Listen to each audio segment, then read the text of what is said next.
ভিতর পর্যন্ত কতটা নরম হয়েছে, যেমন নরম হয়েছে তেমনি ভিতর পর্যন্ত কত সুন্দর রস গেছে। দেখুন কত সুন্দরভাবে ফুলে উঠেছে, দেখুন কত সুন্দর জালিদার হয়েছে। প্রত্যেকটা মালপোয়া দেখুন একদম ফুলে রয়েছে বলের মতন। আর এই দেখুন নিচেটা কত সুন্দর জালিদার হয়েছে, এখনই কিন্তু দেখে বুঝতে পারবেন। মালপোয়া গুলো দেখুন প্রত্যেকটা যেমন ফুলছে তেমনি কতটা সুন্দর হয়েছে দেখুন। নমস্কার বন্ধুরা, পিওর রান্নাঘরে আপনাদের সকলকে স্বাগত জানাই আমার আজকের রেসিপিতে। আজকে আমি আপনাদের সাথে শেয়ার করব মালপোয়া রেসিপি।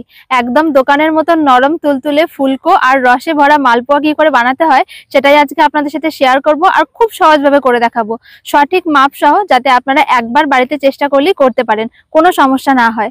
তো বন্ধুরা, আশা করছি আজকের রেসিপিটা আপনাদের ভালো লাগবে। পুরো রেসিপিটা অবশ্যই শেষ পর্যন্ত দেখতে থাকুন। আর যে সকল বন্ধুরা এখনো পর্যন্ত আমার চ্যানেলে নতুন, তারা অবশ্যই আমাদের চ্যানেলটা সাবস্ক্রাইব করে আমাদের পাশে থাকবেন। তো চলুন বন্ধুরা, রান্নাঘরে গিয়ে আজকের এই মালপোয়া রেসিপিটা শুরু করি।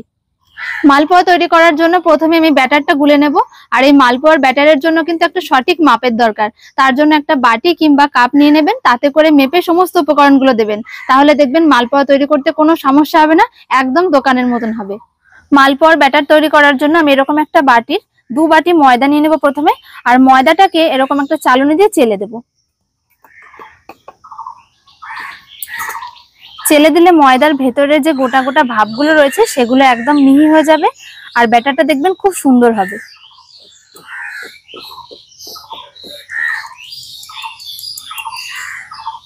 আরো 1 বাটি ময়দা ওই একই রকম ভাবে আমি চেলে দিচ্ছি।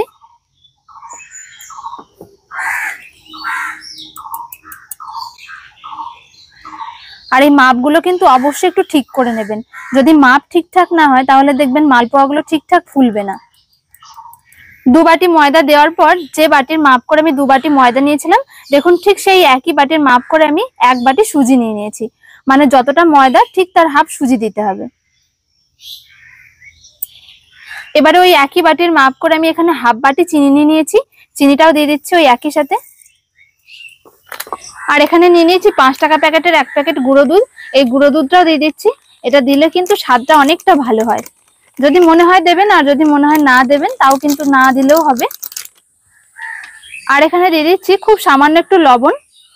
যে কোনো মিষ্টি জিনিসে যদি একটু লবণ দেওয়া হয় তাহলে কিন্তু স্বাদটা খুব ব্যালেন্স হয়। এবারে সমস্ত উপকরণগুলো শুকনো থাকতেই একটুখানি মিশিয়ে নেব সবকিছু। সমস্ত শুকনো উপকরণগুলো একটু ভালো করে মিশিয়ে নিয়েছি। এবারে মাঝখানে একটুখানি জায়গা করে নিচ্ছি। এবার ওই একই বাটির মাপ করে আমি 2 বাটি দুধ দিয়ে দেবো, লিকুইড দুধ। দুধটা আমি আগে থেকে জাল করে রেখেছিলাম। প্রথমে 1 বাটি দিলাম, দিয়ে ভালো করে একটু মিশিয়ে নেব।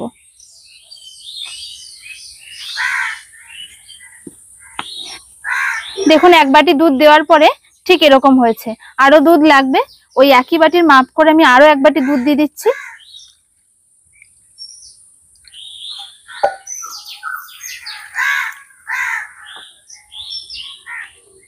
এবার আবারও খুব ভালো করে মিশিয়ে নিতে হবে। যেহেতু এর মধ্যে সুজি রয়েছে তাই একটুখানি রেস্টে রাখতে হবে, তাহলে সুজিটা ফুলে গেলে তখন বুঝতে পারবেন যে ব্যাটারটা কেমন দরকার হবে। 2 বাটি দুধ দিয়ে ভালো করে মিশিয়ে নিয়ে কিছুক্ষণের জন্য আমি রেস্টে রেখে দেবো। 2 বাটি দুধ দিয়ে দেখুন ব্যাটারটা আমি খুব ভালো করে গুলে নিয়েছি। আর এখন কিন্তু ব্যাটারটা বেশ খানিকটা ঘন, আর যেহেতু সুজি দেওয়া রয়েছে এটা কিছুক্ষণ পরে দেখবেন আরো খানিকটা ঘন হয়ে যাবে। তার জন্য অবশ্যই করে একটু রেস্টে রেখে দিতে হবে। এরকম সঙ্গে সঙ্গে কিন্তু ফেটিয়ে নিয়েই ভাজতে যাবেন না, তাহলে কিন্তু মালপোয়াগুলো ভালো হবে না। সুজিটাকে ফোলার জন্য একটুখানি টাইম দিতে হবে। আমি ঢাকা দিয়ে রেখে দিচ্ছি 5-7 মিনিটের জন্য। যতক্ষণ ব্যাটারটা রেস্টে রয়েছে তার মধ্যে আমি চিনি শিরাটা তৈরি করে নেব, কারণ আজকের মালপোয়াটা আমি বানাবো রসে ভেজানো। আর আপনারা যদি রসে ভেজানো মালপোয়া না করতে চান তখন কিন্তু ব্যাটারের মধ্যে একটুখানি চিনির পরিমাণটা বেশি করে দিলেই হয়ে যাবে। চিনি শিরাটা করার আগে আমি কিছুটা মৌরি নিয়ে নিয়েছি এখানে, এই মৌরিটা একটু ভেজে নেব। দোকানে যে মালপোয়াগুলো পাওয়া যায় দেখবেন তার মধ্যে একটুখানি মৌরি দেওয়া থাকে। এই মৌরিটা কিন্তু স্বাদ গন্ধ দুই ভালো করবে। এরকম করে শুধু একটু গরম করে নেব, পুরোপুরি ভেজে একদম পুরো লাল করে ফেলবো না, শুধুমাত্র একটু কাঁচা গন্ধটা চলে যাবে তাহলেই তুলে নেব। একটুখানি হালকা করে নেড়ে নিয়েছি, এবার এটাকে তুলে নেব। আর আধ ভাঙা করে নিতে হবে, পুরোপুরি গুঁড়ো না। যে বাটির মাপ করে আমি সমস্ত উপকরণ নিয়েছি সেই বাটিরই মাপ করে 1 বাটি চিনি আর তার সাথে 3টে ছোট এলাচ একটু ফাটিয়ে নিয়েছি। চিনিটা দেওয়ার পর ওই একই বাটির মাপ করে হাফ বাটি জল নিয়ে নিয়েছি। শিরাটা একটুখানি চিটচিটে হবে।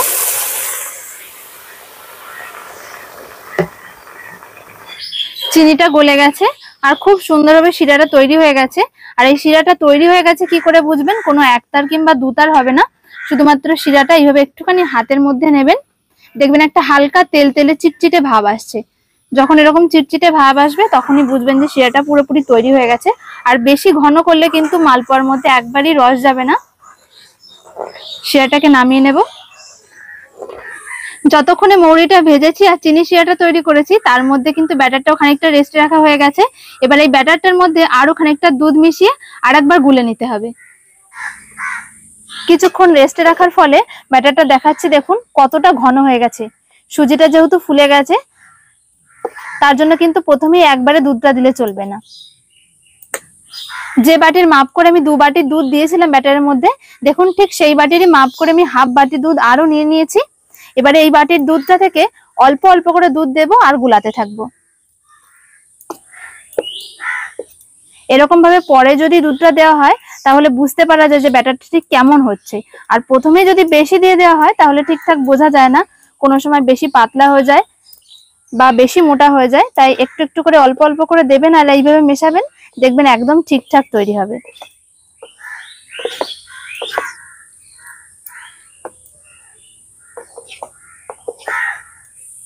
ব্যাটারটা আমি গুলে নিয়েছি আর দেখুন এখন ঠিক এরকম হয়েছে। এবার নিশ্চয়ই দেখে বুঝতে পারছেন ঘনত্বটা কেমন হয়েছে। আর যে হাফ বাটি আমি দুধ নিয়েছিলাম তার থেকে আর এতটুকু দুধ বেঁচে রয়েছে, আমি পুরোটা লাগেনি আমার। আর যে মৌরিটা আমি ভেজে রেখেছিলাম সেটা দেখুন হাফ হাফ করে আমি একটুখানি গুঁড়ো করে নিয়েছি, মানে আধ ভাঙা করে।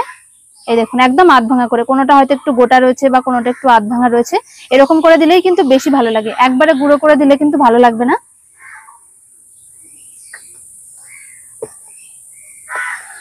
ব্যাটারের সাথে এবারে খুব ভালো করে মিশিয়ে নিতে হবে। মালপোয়া ভাজার জন্য কিন্তু ব্যাটারটা এখন পুরোপুরি তৈরি।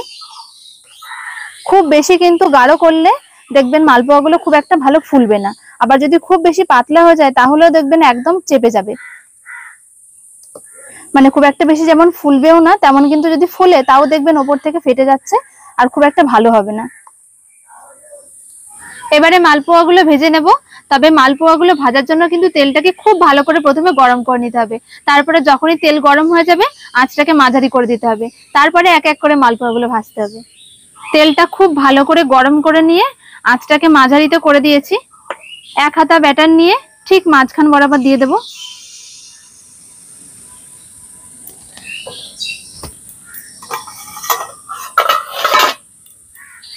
মালপোয়াটা দেখুন বন্ধুরা কত সুন্দর তেলের উপরে ভেসে উঠেছে আর কত সুন্দর ফুলেছে। দেখুন ওপর থেকে এরকম ভাবে একটু তেল ছড়িয়ে দিচ্ছি। আর অবশ্যই করে কিন্তু ভালো করে তেলটা গরম করার পরে আঁচটাকে একটুখানি কমিয়ে দিতে হবে, তা না হলে কিন্তু দেখবেন মালপোয়া গুলো ওপর থেকে কিন্তু একদমই ভালো হবে না। আর বেশি তেল গরম হয়ে গেলে কিন্তু এরকম ভাবে আর ফুলবে না। উল্টে দিচ্ছি। আর এই দেখুন নিচেটা কত সুন্দর জালিদার হয়েছে, এখনই কিন্তু দেখে বুঝতে পারবেন। এরকম ভাবে তেল ছড়িয়ে ছড়িয়ে একটুখানি লালচে করে নিতে হবে। ওপর থেকে তেল ছড়িয়ে ছড়িয়ে খুব সুন্দর করে মালপোয়াটা ভেজে নিয়েছি। আর দেখুন খুব সুন্দর কিন্তু একটা কালার এসছে। এর থেকে আমি আর বেশি লাল করব না, যদি মনে হয় আরেকটু লাল করবেন তখন আরেকটু লাল করে নিতে পারেন। দেখুন কতটা সুন্দর হয়েছে, কত সুন্দর ফুলেছে দেখুন। আঁচটা একই রকম মাঝারিতে রয়েছে। বাকি মালপোয়া গুলোকে একই রকম ভাবে ভেজে নিচ্ছি।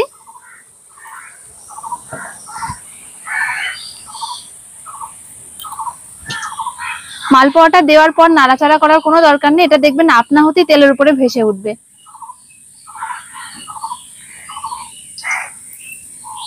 এই দেখুন কত সুন্দর তেলের উপরে ভেসে উঠলো আর কত সুন্দর ফুলছে। দেখুন প্রত্যেকটা মালপোয়া কিন্তু খুব সুন্দর ভাবে ফুলছে, একদম পুরো বলের মতন।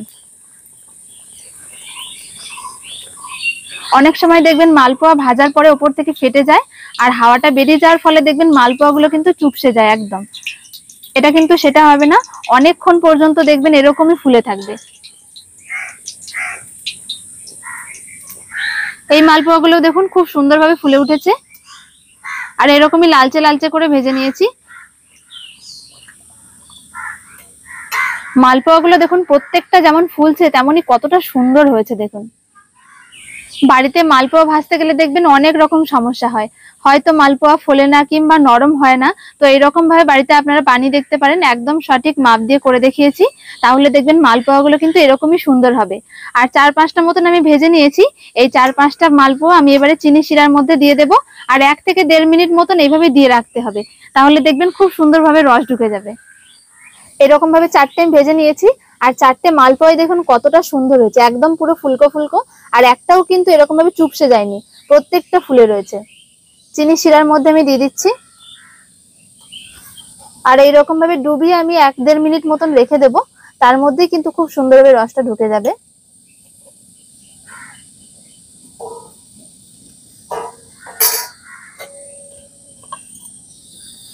ওপর থেকে এরকম ভাবে আস্তে আস্তে তেল ছড়ালেই দেখতে পাবেন মালপোয়াগুলো কিন্তু খুব সুন্দরভাবে ফুলে উঠবে। এই দেখুন আস্তে আস্তে ফুলতে শুরু করেছে, আর ফুলে একদম পুরো বলের মতন হয়ে যাবে। এই দেখুন কত সুন্দরভাবে ফুলে উঠেছে দেখুন। যত সুন্দরভাবে ফুলে উঠবে তত সুন্দরভাবে কিন্তু নরম হবে। এরকম ভাবে অনবরত তেল ছড়ালে দেখবেন খুব সুন্দরভাবে ফুলছে।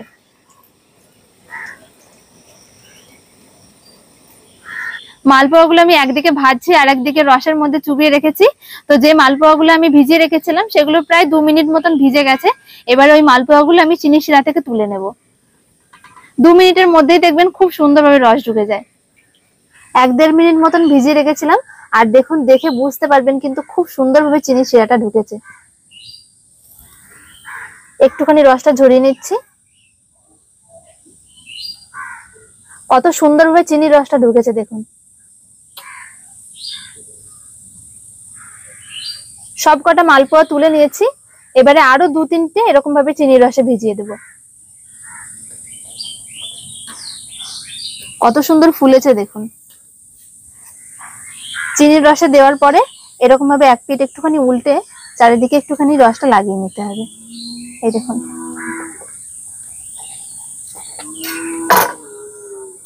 আবারও ঢাকা দিয়ে রেখে দিচ্ছি, এরকম 1-1.5 মিনিট মতন রাখলে খুব সুন্দরভাবে ঢুকে যাবে। এক এক করে আমি সব মালপোয়াগুলো ভেজে নিয়েছি, আর প্রত্যেকটা মালপোয়াই কিন্তু একদম বলের মতন ফুলেছে, দেখুন কতটা সুন্দর হয়েছে। মালপোয়াগুলো ভেজে রসে ভেজানোর পরেও দেখুন কতটা ফুলকো রয়েছে, একটুও কিন্তু নরম হয়ে চুপসে যায়নি। প্রত্যেকটা মালপোয়া দেখুন একদম ফুলে রয়েছে বলের মতন। একটা মালপোয়া আপনাদের ভেঙে দেখাচ্ছি, দেখুন যে কতটা সুন্দর হয়েছে ভেতর পর্যন্ত। এই দেখুন ভেতরটা কতটা জালিদার হয়েছে, আর ভিতর পর্যন্ত রস গেছে। এই দেখুন আর একটা মালপোয়া ভেঙে দেখাচ্ছি, দেখুন ভিতর পর্যন্ত কতটা নরম হয়েছে, যেমন নরম হয়েছে তেমনি ভিতর পর্যন্ত কত সুন্দর রস গেছে দেখুন, কত সুন্দর জালিদার হয়েছে।